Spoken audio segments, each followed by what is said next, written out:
Hi friends, welcome back to our channel. మరొక వీడియోతో అయితే మీ ముందుకు వచ్చేసాను. ఈ వీడియో ఏంటంటేను విలేజ్ లో అయితే మా అమ్మ వాళ్ళ తోటలలో బంకమట్టి అయితే ఉంది. ఈ బంకమట్టితో నేను మా పిల్లల కోసం గురుగులు చేయబోతున్నాను. అంటే కిచెన్ సామాన్ లాగా ఏ విధంగా చేస్తాననేది ఇప్పుడు చూసేద్దాం. ఈ బంకమట్టిని అయితే మేము తోటల దగ్గర నుంచి తీసుకొచ్చుకున్నాము. ఈ బంకమట్టితో చిన్నప్పుడు అయితే మేము చాలా గురుగులు చేసుకొని అయితే ఆడుకుంటూ ఉండేది. ఈ రోజు అయితే మా పిల్లల కోసం అయితే చేయబోతున్నాను. మళ్ళీ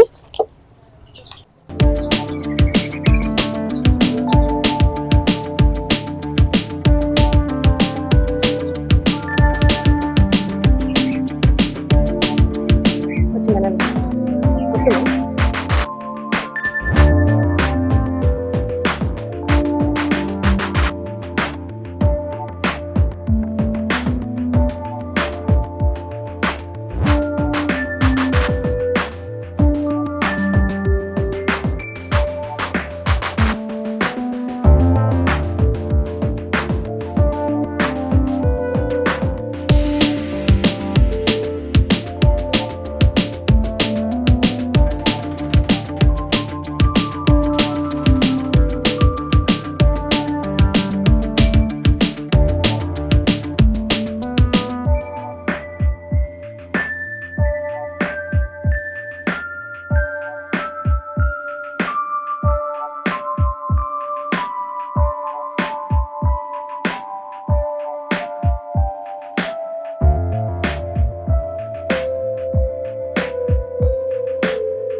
ఫైనల్లీ గురుగులు రెడీ చేయడం అయితే అయిపోయింది.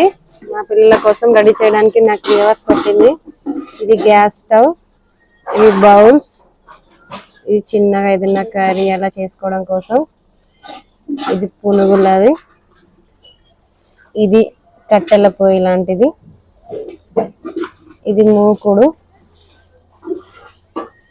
ఇది రోలు, ఇది డైనింగ్ టేబుల్, ఈ బౌల్స్, స్పూన్స్, ఇవన్నీ బౌల్స్. నేను రెడీ చేసిన గురుగులు ఎలా ఉన్నాయో కామెంట్ చేయండి, వీడియోని లైక్ చేయండి. మా ఛానల్ ని కొత్త వారు ఎవరైనా చూస్తున్నట్లయితే సబ్స్క్రైబ్ చేసుకోండి. Thank you for watching. Bye bye.